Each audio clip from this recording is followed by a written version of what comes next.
Gabon, Ali Bongo était considéré comme un étranger. D'autant plus que sa filiation, selon les démonstrations d'un journaliste ayant grande réputation, ayant une documentation appropriée, Ali Bongo vient du Biafra où il aurait été accueilli, il était trouvé dans un centre pour enfants déshérités. Ali Bongo est donc arrivé au Gabon et s'est justement comporté comme un étranger, puisque ce ne fut jamais dans sa tête de pouvoir promouvoir Gabonais. Ce ne fut jamais son ambition de pouvoir faire rayonner le Gabon. Bien au contraire, Ali Bongo n'a fait que se assister et ouvrir toutes les voies, offrir toutes les possibilités et tous les marchés aux étrangers. D'ailleurs, l'arrivée d'Oligui Nguema, le général, au pouvoir, a fait de telle sorte qu'on puisse voir jusqu'où ces Gabonais d'une autre espèce venus pour piller le pays étaient dangereux et étaient solidaires, puisqu'on les appelle la Légion étrangère. Le Gabon a donc été dirigé par la Légion étrangère, en commençant par la française Sylvie Valentin, aimée, voilà, comme elle aime se dire, comme elle se fait maintenant appeler, et non Sylvia Bongo, comme on nous l'avait présenté. Et ce Gabon, justement, a aussi eu à tourner, peut-être, avec certains autres Africains, mais pas ceux-là qu'on nous présentait comme étant des ennemis. Puisque les Béninois, qui étaient arrivés là-bas comme des sans-papiers, comme des vauriens, comme des électriciens, se sont retrouvés au niveau des sommets de l'État, dans des cabinets, des conseillers, et surtout sont devenus des milliardaires et pouvaient même professer la religion, enseigner les bonnes mœurs à ces petits Gabonais qui étaient devenus étrangers chez eux. Les Gabonais, mis pratiquement dans les placards, dans leur propre pays, les Gabonais méprisés, les Gabonais obligés d'être à la remorque, étaient finalement taxés de xénophobes, puisque certains Gabonais étaient en train de crier leur holà contre certaines communautés. Et du coup, Ali Bongo avait profité plutôt pour jeter de l'huile au feu, pas en montrant ceux-là qui pillent le Gabon, mais parfois en montrant même certains débrouillards des pays voisins qui peuvent venir du Nigeria, du Mali, du Cameroun, ainsi de suite. Le peuple gabonais, sans emploi, sans pouvoir vivre à sa propre fin, malgré que le Gabon soit le troisième pays le plus riche en ce qui concerne la richesse en matière première, était finalement obligé de tomber dans le jeu d'Ali Bongo. Mais Ali Bongo, les vrais étrangers qui étaient avec lui et qui pillaient le Gabon, il ne les montrait jamais. Et il venait loin de là-bas. Et parfois, il faisait semblant de pouvoir multiplier le pain, du poisson, il faisait de la magie ou alors il faisait peut-être de la sorcellerie. On a vu les films indiens. Et c'est comme ça que Ali Bongo a décidé d'aller recruter les Indiens pour venir avec eux au Gabon en disant que c'était les faiseurs de miracles, les producteurs de richesses, les multiplicateurs d'emplois et qu'ils allaient mettre le Gabon au royaume des cieux. Alléluia. Bref, les Indiens du Gabon n'ont pas volé sur des tapis, mais bien au contraire, sont tapis dans une zone qu'on appelle zone industrielle spéciale, zone économique spéciale, les S. C'est en coque, à une trentaine de kilomètres du Gabon. Et c'est là donc où, avec l'arrivée d'Ali Bongo au pouvoir en 2009, on a donc vu les Indiens de toutes parts débarquer au Gabon. Et Ali Bongo leur a dit, applaudissez parce que C'est aujourd'hui ceux-là qui non seulement vont nous faire sortir de la dépendance du pétrole, mais surtout vont vous permettre de travailler à votre guise et de pouvoir nourrir vos familles, ils vont développer nos pays, ils vont faire que notre bois et aussi notre IVA et tout ça puisse bénéficier à chaque nation. Mais qu'est-ce qu'on voit aujourd'hui? À peine Ali Bongo renversé, on voit les Chinois qu'on présentait comme des sauveurs au Gabon, une vingtaine, et plus exactement 21, qui apparaissent sur une vidéo et qui commencent à pleurer. Oh yo, hiye, oh popolo. C'est comment non? Ils parlent leur langue. Et qu'est-ce qu'on traduit? Les Chinois disent que nous ici au Gabon, nous sommes morts. On était venus nous chercher chez nous. On nous a dit que nous allons être payés à tel ou tel nombre de millions de francs CFA. Sauf que là, nous vous parlons là. On n'a pas de salaire. On n'a même pas de contrat. On est seulement parti nous porter dans nos villages et on est venu avec nous nous verser comme ça. Nous travaillons 12 heures par semaine. Donc c'est l'esclavage. C'est la traite négrière. Oh yo, Ali Bongo nous a tués. Ali Bongo nous prend comme des esclaves. Vous dites quoi? Les Indiens, qu'on disait que ils ont réussi à investir plus de 2 milliards de dollars au Gabon, qui viennent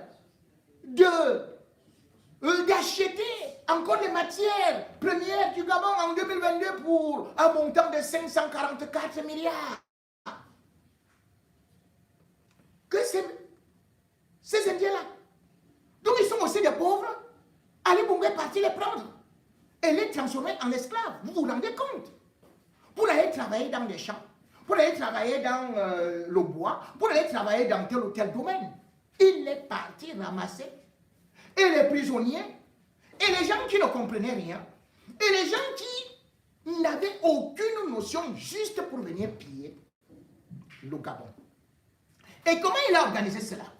Il a organisé ça à travers un de ses amis, Gagan, qui est le patron indien d'un groupe qu'on appelle Olam.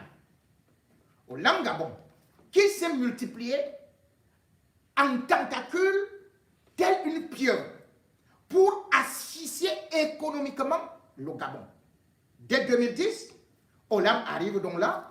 On présente d'abord que c'est une structure qui va tout simplement permettre au Gabon d'exploiter bien son bois.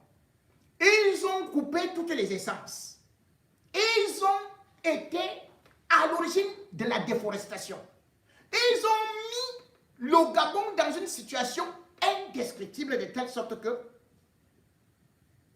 on s'est retrouvé avec des camions, des grumes et même des arbres qui étaient interdits d'exportation qui sont allés chez les Indiens. Et dans tout ça, Ali Bongo avait dit, grâce à Olam, il n'y aura plus un seul chômeur au Gabon. On nous avait vendu donc cette illusion de 17 000 emplois. Mais aujourd'hui, Olam lui-même reconnaît qu'au Gabon, ils n'ont créé que 4 830 emplois. Qui sont ces gens qui ont été donc recrutés? Vous créez les emplois au Gabon pour les arbres du Gabon. Et vous partez recruter des Indiens.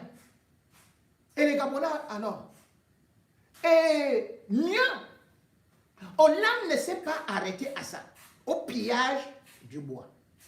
Olam a commencé aussi à faire dans l'exportation de l'EVA. Olam a fait dans l'exportation de l'huile. Olam fait dans l'importation exclusive du riz. C'est Olam qui donne du riz aux Gabonais. Olam ne s'arrête pas là. Olam fait aussi dans les marchés publics. Sans appel d'offres. Donc tout ce qu'on appelait, ce que Ali Bongo a prétendu que c'était le plan infrastructurel du Gabon, ce n'était que pour permettre à Olam de gagner des supermarchés. Vous allez dire, oui, c'est normal qu'on fasse ça avec une grande entité, une grande structure internationale, mais sauf que Olam, selon des documents ou selon ce que le responsable est en train de dire, ce garga, eh bien, à partir de 60% à là, et 40% à l'État gabonais. Mais 40% à l'État gabonais, qu'est-ce que l'État gabonais y gagne? Avec tout ce que vous pouvez piller dans un pays là. Les 40% en réalité, c'est Ali Bongo et Sylvia Bongo. C'est Ali Bongo et Sylvia, ou plutôt, Sylvie, pardon. Sylvia, laisse-moi, je ne veux plus te donner le nom là. Toi, tu ne connais même pas Ali Bongo. Bref, vous étiez tout simplement partenaire, vous étiez dans les affaires de la Légion étrangère. Donc Sylvie Aimé Valentin est sortie de sa France, a pris tantôt des Britanniques, et puis a dit allons chercher des marabouts indiens, des magiciens indiens, pour venir, au lieu de transformer, au lieu de faire ceci avec le Gabon, de multiplier du pain, de multiplier ceci et du vin, nos Jésus indiens étaient plutôt arrivés avec une fin de loup. Et c'est au Gabon qu'ils ont commencé à avoir un peu de joug. Aujourd'hui, quand on voit les statistiques, avec toutes les richesses du Gabon, Olam, entre 2012 et 2017, a contribué tout simplement en ce qui concerne les recettes fiscales à 0,08%.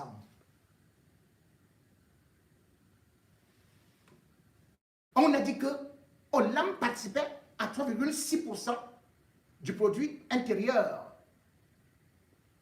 du Gabon, sur le plan nominal. Mais quand on vient voir les documents, ce n'est pas ça. Ali Bongo et Sylvia ont donc détourné tout l'argent à travers Olam et à travers des soi-disant projets. Maintenant qu'on a créé une taxe, la taxe qui est en train de... C'est Oligui Nguema qui a créé cette taxe-là. Au départ, bien évidemment, le patron d'Olam a rencontré Oligui Nguema le 30 septembre pour se justifier combien est-ce qu'il payait les impôts, combien il donnait les 124 milliards au Gabon et tout et tout. Mais où est parti cet argent-là? Ça a pris quel couloir? Ça a donc tout simplement eu à transiter par la BGFI et FIM dans les paradis fiscaux, FIM dans la Grande-Bretagne, FIM à tel ou tel endroit. C'est des crimes économiques qui sont gravissimes. C'est des crimes qui ne peuvent pas être pardonnés. Aujourd'hui, on se rend compte que il y a aussi eu la traite, l'esclavage et la traite d'êtres humains. Et ce n'est pas aujourd'hui que cela est découvert, puisque en avril 2019, une commission des Nations Unies avait déjà eu à lancer l'alerte sur la traite et l'esclavage au Gabon, d'Ali Bongo. Et d'ailleurs, à cette époque, la Commission des Nations Unies parlait de 40 Indiens qui n'avaient ni contrat, qui n'avaient même pas de visa pour venir au Gabon. Vous vous rendez compte? Quel Gabonais peut aller en Inde sans visa? Il n'avait même pas de titre. C'est incroyable. Et qui venait voler dans le marché noir, et d'autres repartaient comme ça avec... On nous dit que au Gabon, on a créé des centaines de structures indiennes. Mais toutes ces structures-là pivotent, font le tourniquet et ont toujours des accointances avec Olam et Ali Bongo. La Légion étrangère a donc pillé le Gabon. Et pendant ce temps, Ali Bongo montait les Gabonais, soit contre les Camerounais, soit contre le peuple malien, soit contre les Tchadiens, soit contre ceci. Vous voyez jusqu'où ces gens sont méchants. Vous voyez jusqu'où ces gens-là n'aiment pas les Africains. Vous voyez jusqu'où ces gens-là sont prêts à créer des guerres entre frères. Alors que c'est eux qui viennent avec des légions étrangères 6 mois pour venir non seulement faire le travail dissimulé, mais surtout voler, piller. Quel dirigeant indien, asiatique, peut voler chez lui pour venir avec ça en Afrique? Quel dirigeant? Quel dirigeant? Non. Parce qu'ils aiment leur pays. Ils aiment leur peuple. Ils ont des projets de développement. Et surtout, ils sont là avec toujours une idée. Non seulement leur identité, mais aussi la promotion de leur collectivité et de leur société. Ils sont là pour développer leur pays. Jamais vous ne verrez des étrangers prospérer en Inde, en Asie et partout dans le monde, des Africains prospérer là-bas sans payer les impôts. Jamais vous ne verrez dans un autre pays au monde des Africains être en tête de toutes les institutions. Jamais vous ne verrez des Africains occuper des ministères entiers. Fait des détournements des milliards. Mais nos dirigeants, à l'instar de Biya, la seule chose qu'ils ont, c'est d'abord les consultants étrangers. Ils prennent les Blancs pour dire que c'est plus beau d'être avec des Blancs. Ils prennent des Indiens, ils prennent des Chinois, ils prennent ceci, ils prennent tout le monde. Mais chez eux, même les sociétés, les petits marchés, ils ne peuvent pas donner. Quand ils veulent vous donner un petit marché, ils vous soumettent à leur secte. Mais pour les étrangers, ils disent, tu me donnes seulement mes 10%, mes 15% et tout et tout. Comment peut-on dire qu'en autant d'années, Olam dise qu'il n'a versé au Gabon que 124 milliards? Alors que je vous fais comprendre que Olam, rien que en 2024, une de ces structures, en 2022, une de ces branches, déclare avoir fait un chiffre d'affaires de 40 milliards 600 millions de ceci et cela. Des bénéfices incroyables. Le bois appartient aux Gabonais. Les VA appartiennent aux Gabonais. Les palmiers appartiennent aux Gabonais. Mais les Gabonais gagnent 0,008%. Prenez même 15%. Ce n'est pas méchant ça. Que vous êtes riches et les étrangers viennent prendre ça. Et bien plus, on se rend compte que vous ne respectez même pas les conventions internationales.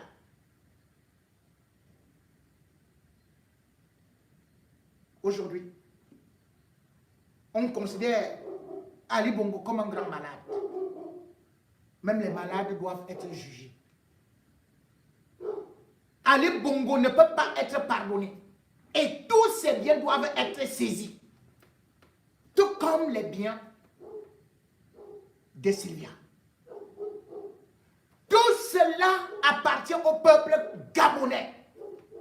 Ali Bongo est parti prendre sa délégation au Maroc, la reconnaissance des enfants à gauche et à droite, des sorciers à gauche au milieu, et tout ça pour venir étouffer le peuple gabonais. Et nous disons la même chose en ce qui concerne les gens comme Biya. Il dit qu'il est panafricain. Mais son meilleur conseiller, c'était Evan Omnes.